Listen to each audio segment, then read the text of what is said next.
C.S. 루이스는 고통과 기도의 문제를 다루면서 예수 그리스도의 기도를 상기시킵니다.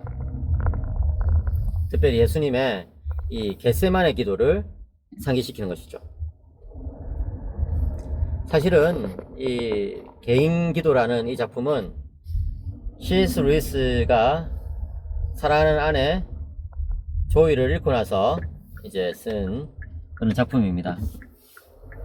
예, 그렇기 때문에 이제 이 고통이라는 것이 무엇인지 루이스는 잘 알죠. 예, 참 사랑하는 아내를 먼저 떠나보낸다는 것은 너무나 고통스러운 일이 아니겠습니까? 그죠? 네. 그런데 아무튼 이 고통과 기도의 문제는 참 어떻게 보면 신비에 속하는 일이라고 할 수 있어요. 우리는 극심한 고통 가운데 하나님께 부르짖는데, 그런데 오히려 하나님께서 그 기도를 응답하지 않으실 때가 있는 것이거든요. 그랬을 때 우리는 어떻게 생각해야 되느냐 하는 거예요. 네.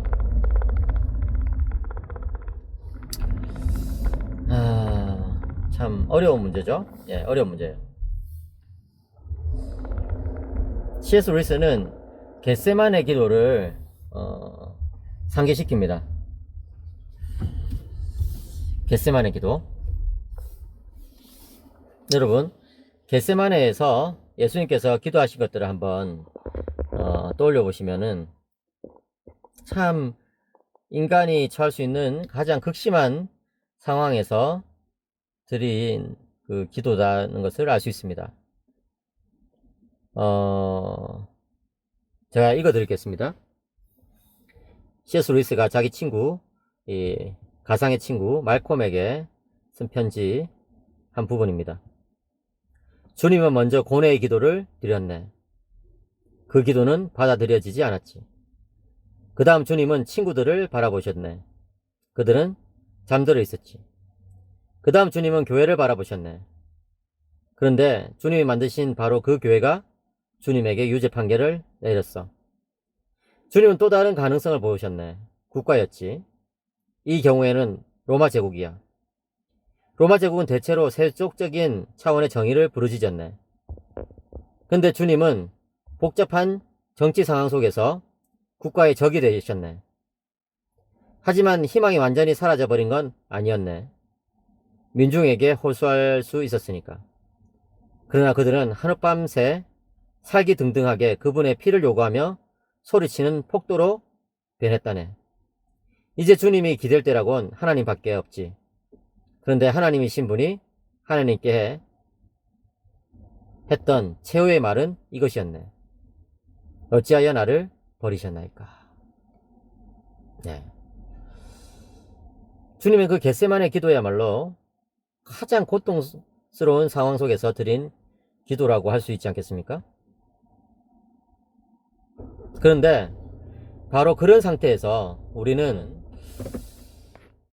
고통과 기도의 문제에 대해서 새롭게 한번 생각해 볼 수가 있습니다. C.S. 루이스는 고통의 순간을 이렇게 묘사합니다. 붙잡는 순간 모든 밧줄이 끊어지고, 다가가는 순간 모든 문이 쾅 닫히고, 사냥꾼에게 쫓기다가 더 이상 달아날 곳이 없어 궁지에 몰린 여우와 같은 신세.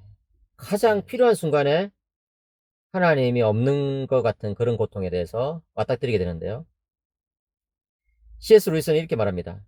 가장 필요한 순간에 하나님이 사라져버리는 듯한 그런 상황을 겪지 않고서는 하나님도 인간이 되실 수 없었던 것일까? 라고 묻는 것이죠.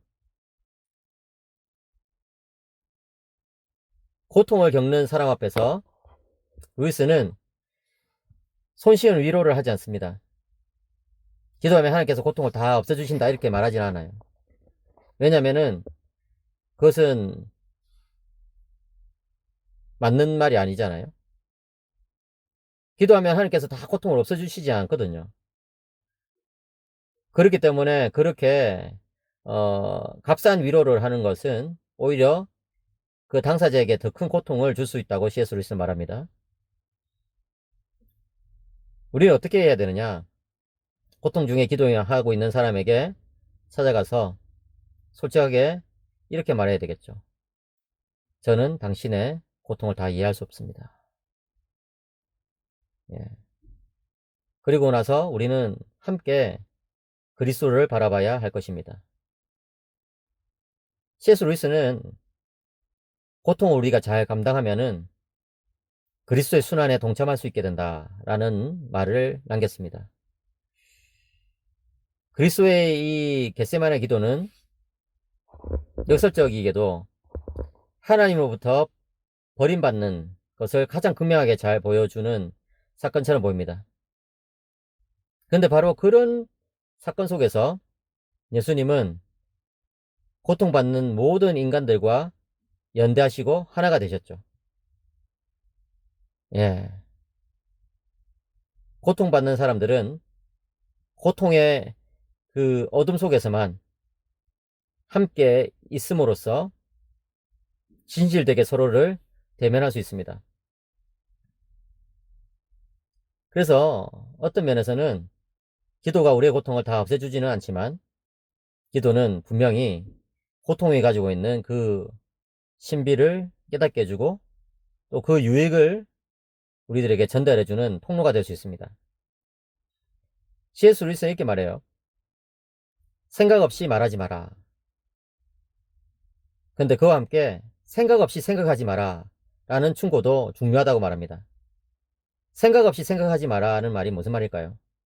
그것은 우리가 생각하는 바에 대해서 한번 다시금 한번 살펴봐야 된다는 것입니다. 우리가 과연 올바르게 생각하고 있는지, 우리가 과연 바른 방향으로 생각하고 있는지 말이죠. 그렇기 때문에 고통 가운데 드리는 기도는요, 우리의 생각을 정말 참다운 생각으로 바꿔주는 그런 기도라고 할 수 있습니다. 그렇게 함으로써 우리는 인간이란 것은 과연 무엇인지, 그리고 하나님은 어떤 분이신지를 깨닫게 되고 그 안에서 그리스도의 사랑을 새롭게 경험하게 되는 것이죠. 네, 바로 그것이 고통의 문제에 대한, 그리고 고통 속에 드리는 기도에 대한 C.S. 루이스의 대답이 되겠습니다.